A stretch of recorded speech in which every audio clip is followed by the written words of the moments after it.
Inner engineering, मतलब भीतर का इंजीनियरिंग है। लोग बहुत सारा चीज़ सोचते हैं, ठीक है ना, कि भगवान से हम प्रेम मांगते हैं, भगवान से हम भक्ति मांगते हैं। कोई प्रेम प्रेम भक्ति उक्ति नहीं मांगता है भगवान से। भगवान से मांगता है कि उसके जीवन में जो भोग है ना, वो भोग कैसे पूरा हो। मांगेगा क्या बेटा बेटी मांगेगा, व्यापार कैसे चले ये मांगेगा, घर एक घर है तो दूसरा घर बन जाए, घर में एयर कंडीशन आ जाए, टेलीविज़न आ जाए, फ्रिज आए, पत्नी के लिए गहने आ जाए, बेटा बढ़िया बोर्डिंग स्कूल में पढ़े, बेटा IAS बन जाए, बेटा डॉक्टर बन जाए, ठीक है, आप हमेशा निरोग रहो। आपके पैर में घुटने में दर्द हो तो हे प्रभु मेरे घुटने का दर्द दूर कर दो, ठीक है। पूरा जिंदगी बचपन से लेकर के और मरने की अवस्था तक मांग मांग के भगवान को भी बोर कर दिए हो यार तुम लोग। और हम तो यही बार बार कहते हैं, इट्स इनर इंजीनियरिंग। देखिए रोड पे चलते हो पागल को देखे ना, मंद बुद्धि को देखे हो, अरे वो मंद बुद्धि नहीं हो, तुमसे तेज बुद्धि का वाली। तुम उसको मंद बुद्धि समझ रहे हो, वो तुमको मंद बुद्धि समझ रहा है। उसके पास ना छत है ना उसके पास मकान है, फिर भी देखो फक्कड़ जैसा मौज हमेशा मुस्कुराता हो मिलेगा। इतना मुस्कुराना तो तुम अपने जीवन में भूल चुके हो। 24 घंटे के भीतर 24 क्षण के लिए मुस्कुराना तो तुम अपने भीतर से भूल चुके हो। It's inner engineering. तो पागल का भी तो तुम्हारे जैसा शरीर है, मेरे जैसा शरीर है, और तुम्हारे पास भी तुम्हारे ही जैसा शरीर है। हाथी घोड़े कुत्ते का शरीर तो तुमको मिला नहीं है, पागल के पास भी इंसान का शरीर है। देखो मस्त है, वो मस्त है, मुस्कुराता हुआ है, अल्हड़ है। तो सोचना कभी कि कंट्रोल उसके भीतर कौन कर रहा है।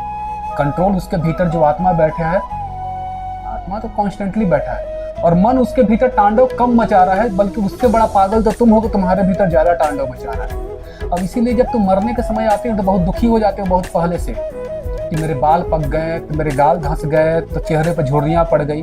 अब तुम डॉक्टर पास जा करके इसका निदान और इलाज ढूंढते फिरोगे। होता संभवतः यही है, संभवतः सबके साथ ही होता है। और जैसे जैसे तुम मृत्यु के नजदीक पहुंचते जाओगे ना, तुम्हारी भूख बल्कि बचपन से ज्यादा जागृत होते चली जाएगी। हर चीज को पाने की, हर चीज को चाहने की तुम्हारे भीतर और ज्यादा भूख बढ़ते चला जाएगा।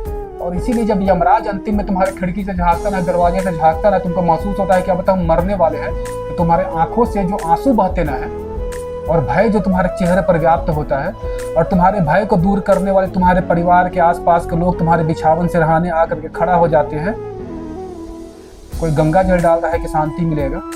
अरे पूरी जिंदगी तो गंगा में डुबकी लगाने के लिए बार बार प्रयास किया है। हर महीने में कोई एक दिन स्पेशल ओकेजन निकाल करके और गंगा में डुबकी लगाते थे। तुम्हारे पाप कहाँ गए थे उस समय? कब के धुल चुके ना होंगे। अब अंत समय में गंगा जल उसके मुंह में डाला जा रहा है। अरे तुम उसके मुंह में गंगा जल डाल दो या कुछ भी डाल दो, जीवन के पाप कैसे खत्म हो गए? मन की अवस्था किसी पानी से कभी खत्म हुई है? मन की अवस्था मृत्यु के क्षण के जब नजदीक तुम बैठे हो, यमराज तुम्हारे सर पर आ गया, तुमको महसूस हो रहा है कि अब प्राण जाएंगे, और तुम्हारे परिवार वाले लोगों को भी यह महसूस हो रहा है कि उसके प्राण अब जाने वाले हैं। ऐसा करो, उसके मुख में गंगा और तुलसी डाल दो, तो उसके जीवन में उसका मुक्ति मिल जाएगी। अरे मुक्त होने के लिए तो पूरा जीवन तुमको मिला था, ये शरीर मिला था मुक्त होने के लिए, तुम तब तो मुक्त नहीं हुए। अंत समय में जब तुम्हारे मुख में गंगा और तुलसी का जब डाला जाएगा तो तुम मुक्त कैसे हो सकते हो? कोई तो एक उपाय बताओ, कैसे मुक्त हो सकते हो? जब प्रभु को ध्याने का समय था, जब इनर इंजीनियरिंग के साथ में अपने आप में खुल करके खेलने का समय था, इनर इंजीनियरिंग में भगवान श्री कृष्ण को अपने आत्मा को समझने का जब मौका था, तो मन तो तुम्हारा एक मकान से दूसरा मकान, एक पत्नी से दूसरी पत्नी, अगर बॉयफ्रेंड हो तो और दिल मांगे मोर गर्लफ्रेंड वहां लगे हुए थे। कभी एक क्षण के लिए रुक करके भगवान श्री कृष्ण के प्रति आशा रखे थे? एक क्षण 24 घंटा में रुक करके भी उनसे प्रेम, वास्तव में क्या पूरे जीवन में उनके प्रति प्रेम पैदा हुआ था?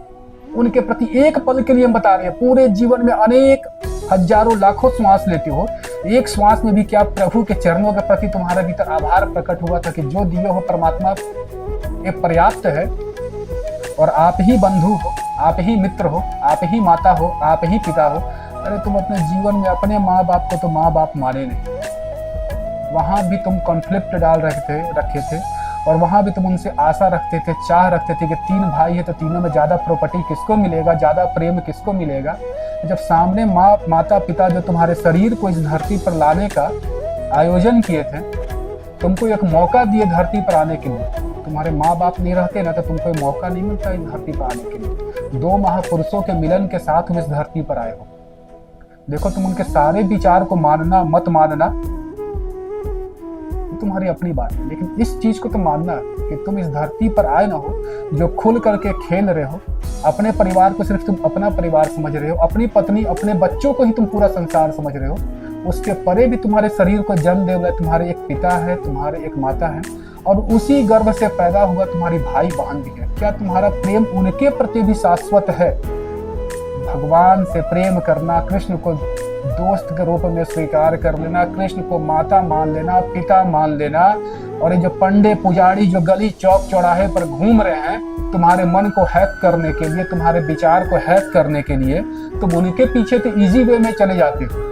लेकिन शांत होकर के 2 पल के लिए कि तुम्हारे शरीर के भीतर ये श्वास मिला है, ये मन मिला है, इसी मन के सहारे ही तो तुम तांडव मचा रहे हो। तुम्हारा शरीर कोई उत्पात नहीं मचाता है दोस्तों, ये तुम्हारा मन उत्पाद मचाता है। जब तुम गरीब थे ना, जब तुम्हारी एक दुकान था, एक झोपड़ा था, तो 2 झोपड़ा मांगे थे, और मांगे थे प्रभु से कि हे प्रभु मेरे झोपड़े में सुख शांति और अन्नपूर्णा देना।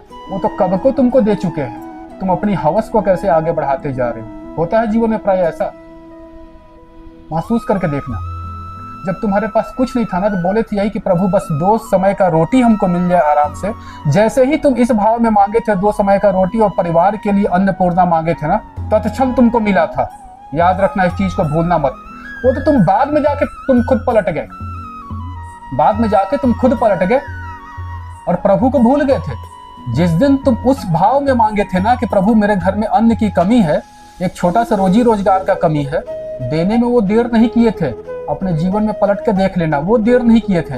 लेकिन जैसे मिला ना, तुम आगे की अंधी हवस के दौड़ में जब भागे थे ना, उनको तुम भूल गए थे। तुम सबसे पहले इनको भूलते हो, इस बात को याद रखना।